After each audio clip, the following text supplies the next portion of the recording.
And I think everyone, when they first doing this, is like they do it by feel or gut instinct. It's like, yeah, this person seems like they'll be good. I'm sure they can do the job we need them to do, right? And they try it out, and it does or doesn't work. And very often it doesn't work because no, the person was never able to do the job. You just like the person, or no, they weren't able, or on paper that sounds like they can do the job, but they weren't absolutely the wrong fit for you and your organization. So one of the key realizations we had in the first year, because we launched with 6 CFOs when we first launched this company, and now there are nearly 60 of us on the team.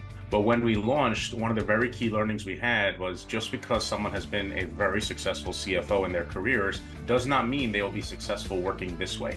It does take a specific personality, character traits, leadership function of what it takes to actually work as a fractional CFO successfully, juggling a portfolio of clients and moving timelines across multiple companies, not just one organization where you have the power as the CFO to go in and do your job.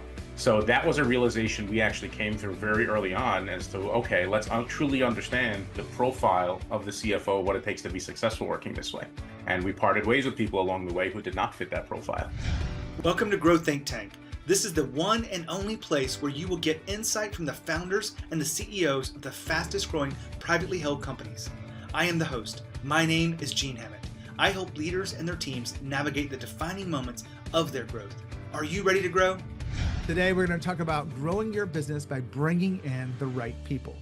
You wouldn't be where you are today if you didn't have the right people supporting you. And if you want to keep growth and hit that next big thing, whatever it is, that next big opportunity, that next milestone of revenue, you want to continue to bring in talented people. And so today, you might want to take notes because we're talking with the CFO, co-founder of Pro CFO Partners. They were number 613 on the 2004 Inc. list, Inc. 5000, and they grew at over 700,000 or 700%, 743% to be exact. And Nelson and I talk about bringing in the right people. And this started with the selection of the right people, some of the structures they go through it, what they do for onboarding, how that's evolved since they began to where they are today as a very much more mature, successful company. And it'll probably continue to evolve because they'll learn things. And then we looked at, how do you lead leaders? And that's a really interesting conversation today in bringing in the right people to fuel the growth of your company.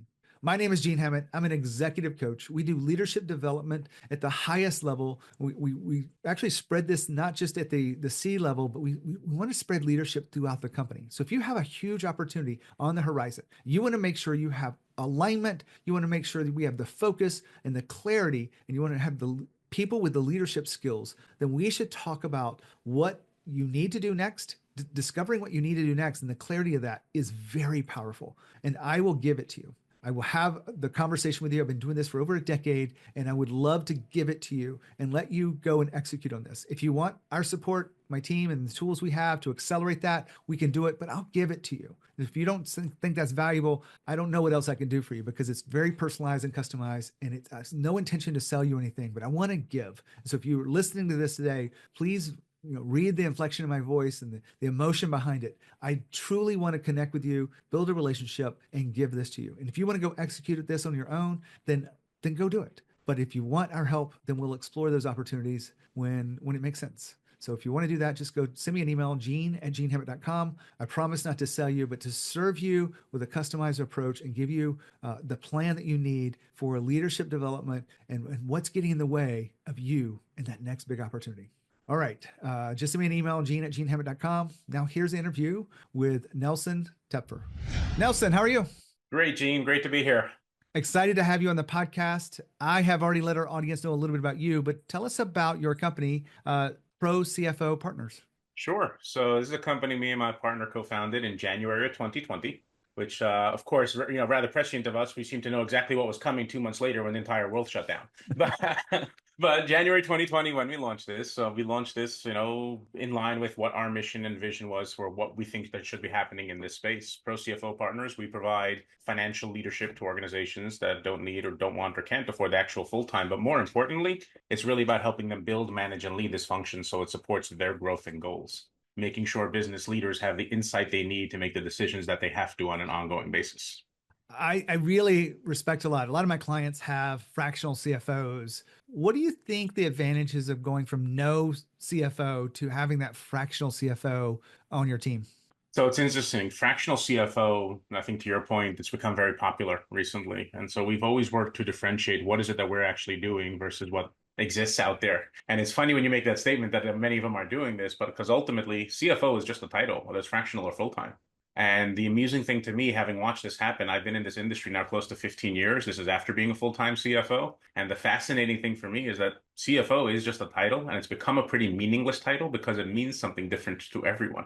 So the biggest difference that we actually have for many of these companies, the impact that we get to have is that surety, is that comfort level, is that understanding that they know somebody else is dealing with all this part of the organization. Because most business owners and founders who we work with, they started a business knowing how to deliver a product or a service.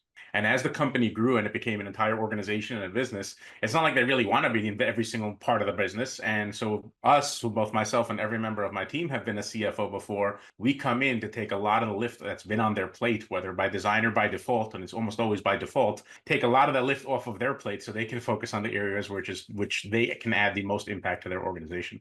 Well, I am excited to have you on the podcast today. I know we're going to talk about, really getting the right people inside your brand. So let's talk about, we've talked about the business a little bit, but you grew to be 613 on the list. And I know you're a financial person, so everyone thought, oh, that just makes sense. But I also know it's not very easy to do 743% growth in 3 years.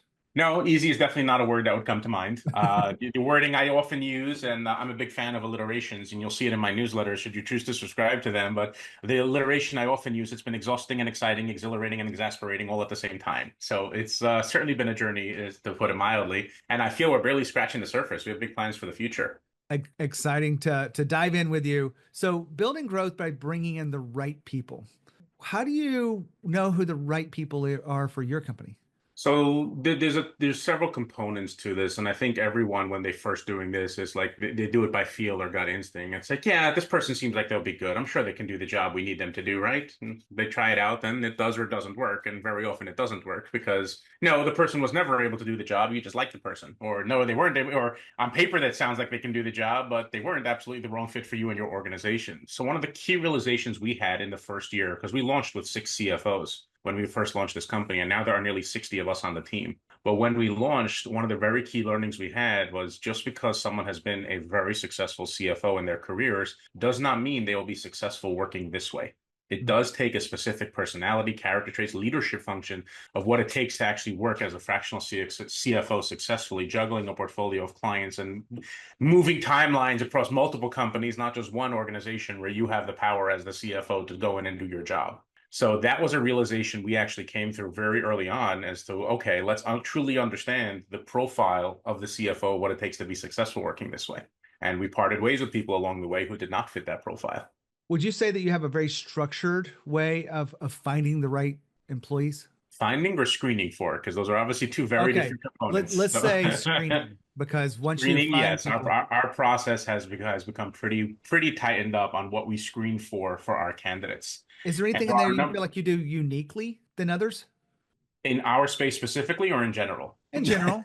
So in general, I would say there's no like, oh, we have this secret thing that nobody else does. I mean, yes, we do profile, we do profiling. Obviously, we use one of the tools out there for personality profiling to understand, but it's also how we then use that in our process for how we onboard people. Because what we found, there's every single profile can be successful, especially if they've been an executive and a leader before. They know how to flex. They know how to do all these different things. The true importance of it is recognizing what their default is as a personality, and therefore how we support them and how we support them in making our clients successful as well. I'm kind of curious, which tool did you decide to partner with? So we've used a few over the years. We like them all. It's also what you can or should or shouldn't be using them to do. It's like you never want to say, oh, well, this person failed this personality assessment, because you don't really fail one of these tools. So we've used versions of Predictive Index, Culture Index. There's one we were using right now. The name has escaped me. It plugs into our HRIS tool, which is built along the same methodology from personality profiling. And we also use one of the DISC ones as well, which we found to be incredibly effective from identifying a natural communication style. Because that's really what we're trying to assess is what is it, how does this person communicate? How do they interact with people in their default setting, under stress, as a leader? How are they going to try and convince people, and truly understanding that? Because that's how we can support them. And how do you assess the skills of of maybe a CFO partner that you're going to bring on? So the technical skills is frankly, that's the easiest part for us to assess. Both myself and every member of my team have been a CFO before. So for us to understand, like you tell me you did this kind of thing in an organization, give me about 2 minutes with the person. I can tell you if they've actually done it and what level of, Yeah. that part is actually the easiest. It's the soft skills part from assessment that I said that we've had to get much, much tighter on really what we're screening for. Because what I have found across the hundreds of companies that we support, the long-term success of every one of our engagements has more to do with the fit with the business owner than it does with the technical skills we walk in the door with. And so identifying those soft skills and what it takes to actually, how do they build rapport? How do they communicate? How do they influence the outcome of what we're trying to do? That becomes really, really key to that success. And that's really what we need to screen for our CFOs. Technical technicians, I can have 500 of them on our website if I want to do. Yeah. But the actual leaders that we're looking for who can really step into these organizations, that we're very careful with who we screen and who we ask to join our team. One final question on the selection of the right people is, and again, I'm not looking for you to spill the tea here, but do you have a favorite interview question that you could share with us today? Well, I don't know if favorite's the right word, but a lot of what we're trying to understand, especially for the role that we play with our clients, it's really three. It's one question wrapped in three. Why do you want to work this way? Because this is not a full-time, this is not your traditional CFO role. Why now and why us? I want to hear how they answer that question even more than what they specifically answer.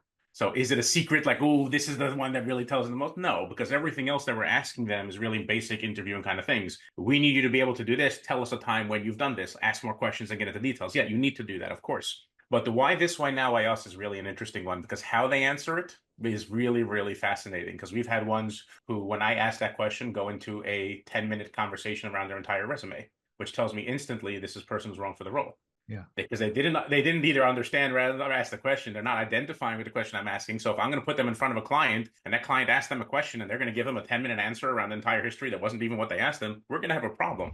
Now, hold on for a second here. Nelson just shared with you his favorite interview questions. There were 3 of them inside there. Very simple. And I love the explanation he had behind it. But you should have a list of your own favorite leadership questions. If you are just winging it every time you sit down with someone, I don't think you're putting your best foot forward. That's my opinion. Maybe you do a great job at this because it comes so naturally. But if you had the right questions that allows you to really understand, not just the skill set of someone, but also, is this a culture fit, or do they align with our values, or what is the question that means the most to me? My favorite interview question that I've shared with you many times before, if you've listened to many episodes, I'll give it to you again today, but I call it the ownership question. It's in 2 parts. The first one is, tell me about a goal that you set for yourself that you didn't achieve.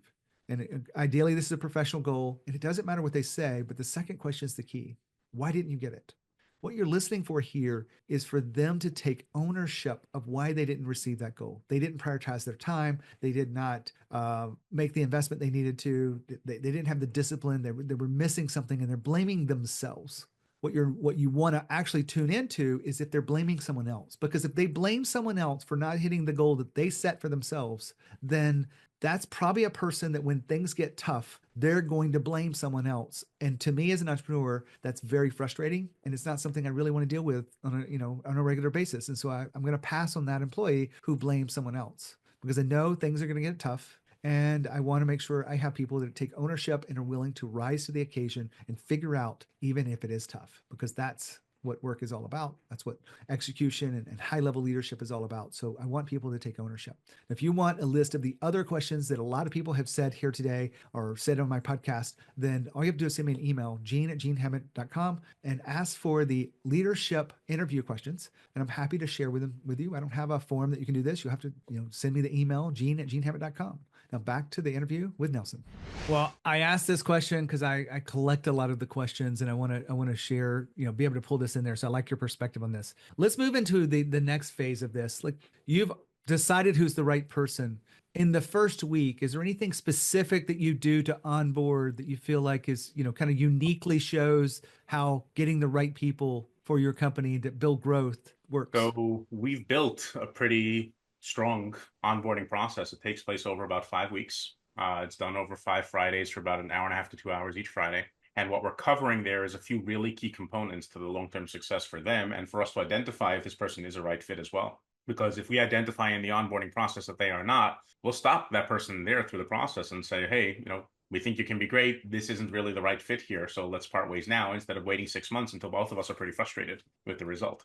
So when we onboard, there's really a few key components we're really trying to help them understand. One, we go through this in the interview process, but I want them to meet the other people they're joining at the same time because we run our onboarding on a quarterly basis. So I want you to meet the other 5, 6, 7, 8 people who are joining. I want you to see, yes, you have an incredible background and experience, but look at the team you're joining now. And so we have other members of our team join us for especially some of those first calls to share about their own background and experience as well, which is really powerful. On the first call, one of the key things is vision. This is what we're building too. We told you about this in the interview, but this is something we reiterate. This is what we're building. This is why we're here. And this is what you're joining. Because if this isn't what you want to do, tell us now. It's reiterating in that kind of function. We go through our IP and our process and tools that we've developed and trademarked and why they were developed, how it supports what they're doing. We go through our messaging, how we go to market, how do we communicate what we do.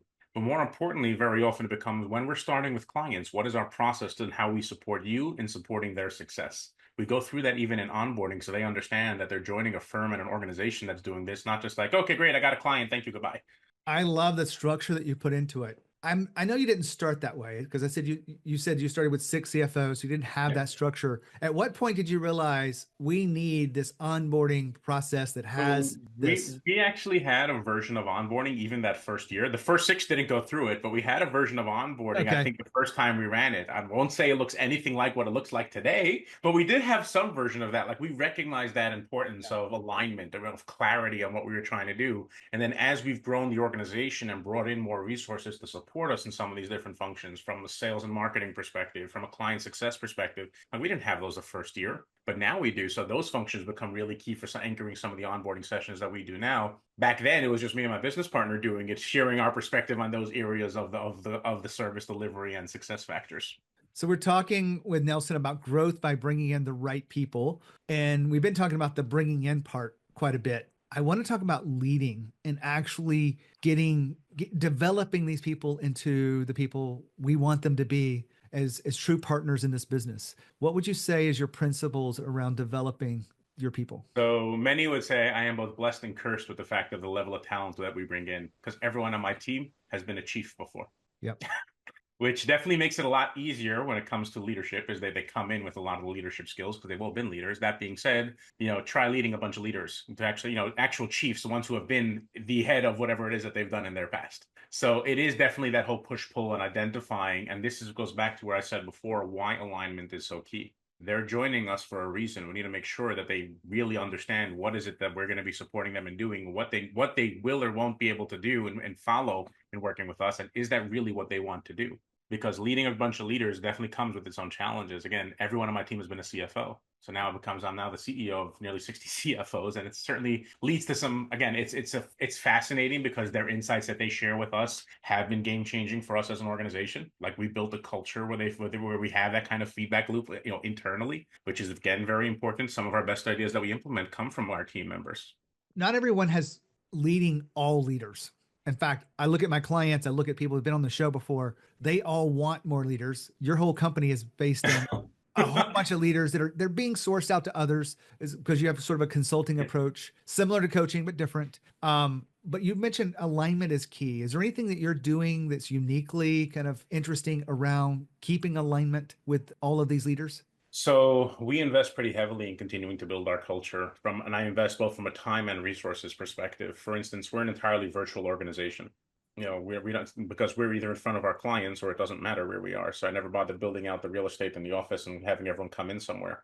And in building that out became, how do you really build a culture? Because to your point about alignment, it's one thing for me to say, yes, this is what we do, but if they're not seeing it on a daily or somewhat regular basis, doesn't mean anything. So how do we instill this on a pretty regular basis? And part of how we support and build that is weekly meetings within a region, that are done virtually on a specific time. Is everyone going to make every single one? Of course not. But this is how we build it up. And this is the structure that we keep evolving in these weekly meetings. We did on a monthly basis, we do an all hands meeting where we share updates of what's going on in the company. Hey, this is what we did last month. This is what we're up to right now. This is what our marketing team is doing. These are the new things that are coming up. Keep an eye on this. We also do workshops in person in each region on a quarterly basis. And yes, some of the workshops is, again, state of the company, what's going on, but also new things we're rolling out. We now have a new client success structure and team. This is why we're building it out. This is how it's supposed to support you. Tell us how it's going when we're actually roll this out. These are the things that we need to do moving forward to support our clients and how it's going to ensure your success. And then finally, 5 years in, we were thrilled to we got the entire team together in Orlando in person, which was the first time we were able to do that in an organization, actually just a couple months ago at the end of October. And that was a really fun time. Now, Nelson just wrapped up talking about the culture and how important it is. He said something about you've got to invest time and money. So let's just talk a little bit about the time to create the kind of culture that you want. First of all, you can't make people who aren't aligned with values all of a sudden align with your values. So you want to make sure you're hiring people to do that. And that takes time. That takes you being methodical about understanding what your values are, how to assess whether someone naturally believes in the same way. You don't have to believe the same things. I'm not asking you guys to be exactly alike or anything, but you want to have some common values together. But you also want to invest time with these people with one-on-one conversations. I'm always surprised with CEOs who, they'll meet one-on-one with people sporadically, or they'll meet with them once a month. And I really don't think that's enough. I think it's every 2 weeks, ideally every week. They can be shorter meetings, but it could be you want to offer people time, and that helps you develop the people around you. It helps you have the culture. As far as money, you don't have to invest anything to have a right culture. You don't have to, have snacks for everyone. You don't have to have pool tables and ping pong balls and beanbag chairs, but you do have to want people to have the right culture. You have to be intentional about this. And so sometimes that takes you to create some unique experiences, whether it be workshops, whether it be leadership development, or any other things that could create the kind of things. If you're looking for ideas like that, one idea would be to have sort of a conversation on tough conversations. I wrote the book with my wife on how to have tough conversations. I'm going to hold it up here for those. It's in neon behind me. But if you are curious about the power of tough conversations, and people are avoiding things and it's costing you millions, maybe you haven't done the calculation, but if people are avoiding these conversations, you have a big enough business, it probably is costing you millions, because disengagement, quiet quitting, and things like that all can be addressed through tough conversations. And a lot of people aren't doing it, or they aren't doing it well. So if we can help you in any way, make sure you let me know. But otherwise, make sure you invest time and money in culture, because it pays. Back to Nelson. Good. I could see the smile on your face here. We've been talking about bringing in the right people to fuel the growth of your company. I know there's a lot of things we could talk about, but is there anything that you really feel certain that you want to get out today about bringing in the right people? Oh, it's probably a common theme you cover, but the one thing we stress to our clients and we hold ourselves to is you cannot settle for talent. It's not like, oh, this person's fine, the CFO's good enough, it's okay. Or like this person's good enough to do the job, it's fine. Like, you really can't, because the impact that has and the message it says to the rest of the organization is really detrimental to overall what most organizations are building, ourselves included. And there definitely were times, like I said, that first year or two, when they're going through that realization of what success really looks like, that's where some of that understanding really took hold. Is like, yes, this person can do really, really good technical work, but if they're the wrong fit, and from a culture perspective, they don't fit with the rest of the team, we have to get rid of this person. I don't care how good they can be technically on the work that they may be doing.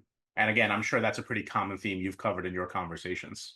It is, and it's hard for people. I remember one time Hard. I did an article for the Inc. I did some interviews on the podcast here where we looked at firing your high performers. Mm-hmm. Now, I don't mean just, blatantly just taking them out because you want to challenge yourself. I mean, the ones that might be a little bit more toxic than you want them to be. That's a nice way to put it. But usually those people are very good in some ways. I had a client that had a person that was very good. Clients loved her. But inside it, her peers literally said, I don't want to be promoted because I'm afraid I might be bullied. And you have to be willing to let go of those high performers that are not performing if they're toxic. And again, this a little bit goes back to why we built our onboarding the way we did, because as CFOs, we all have to be confident in our skills. What we're trying to establish is, yes, you're really, really good at what you do, but look at the rest of the team that you just joined. We're all really, really good at what we do. This is the standard that we hold ourselves to, of being experts in our craft. And that's what you're joining, and when you join our firm. Nelson, incredible conversation with you today. Thank you for being here on the podcast, sharing your wisdom.